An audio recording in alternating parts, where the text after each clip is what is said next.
We all have our reasons for being in this world. We all have our purpose.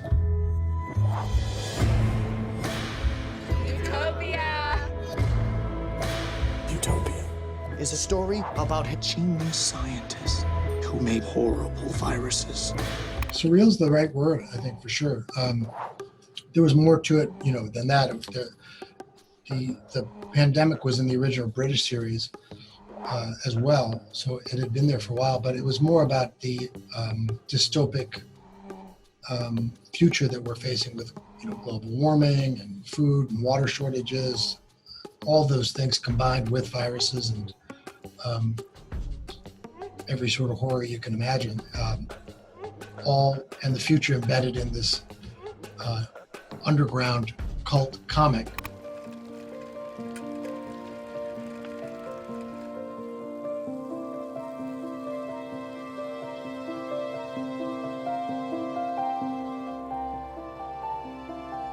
Even though it's about serious themes, it's meant to be a fun, wild roller coaster ride. But it is surreal that all this, that the West Coast is on fire and there's a pandemic. There's no denying that. To earn your place in this crowded world.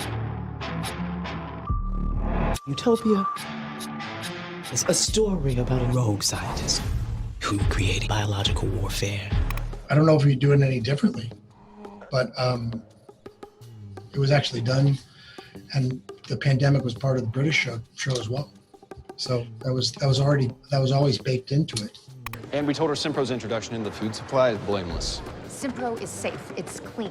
Normal, safe, inevitable. Yeah, but just don't say inevitable because that sounds scary. I don't want to sound scary. And don't go a climate crisis because that's political. Don't want to be political about the end of the world. I got you. How about we found a way to feed all of humanity? Getting inside this notion of the benevolent billionaire class that are also the owners of the world. That those people, some of them may have the best intentions in the world, some of them may not. Maybe Christie does, maybe he doesn't.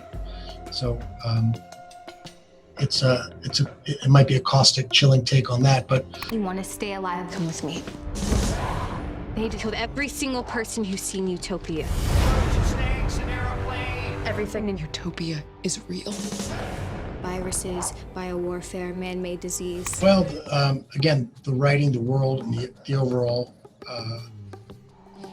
world that you're dropping into is actually, so inventive and surreal and crazy, and you're capable of moving literally in any direction in almost a quantum level. It can be violent, it can be silly, it can be kind of sentimental, it can be really, really dark, and it all jumps around kind of effortlessly. I'm the foremost expert on this virus. Jesus. It's a pretty serious situation. Ain't that your ass? It's a serious situation. Stern's flu has now been declared a national pandemic. This is our undoing. But it was just nice that, you could just talk with Gillian and she really had the whole thing in her head, and you knew you were dealing with a very fierce, rigorous mind that had really stress tested everything. So it wasn't like things are just thrown in or, kind of random notes and stuff. So it was a delight to work with somebody who put so much thought and energy and intelligence into her work. Everything in Utopia is real. Basement scientist inserts himself into viral pandemic. You were told not to raise interest. Things are getting dangerous. It shouldn't be long now. We all have our